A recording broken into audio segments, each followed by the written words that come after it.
Yung pressure of defending now the medal, hindi yun that then like weigh on your shoulder. Hindi ka na pressure doon? Pressured pa rin syempre.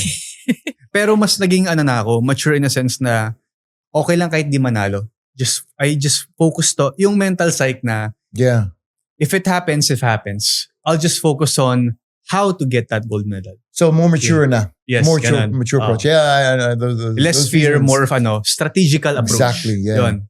After all, inisip ko na lang. Importante din yung sinabi mo na if I win, I win. Mhm. If I don't, at least I'll do my best. Yes. Or I'll do my best. And I prepared very well the strategies.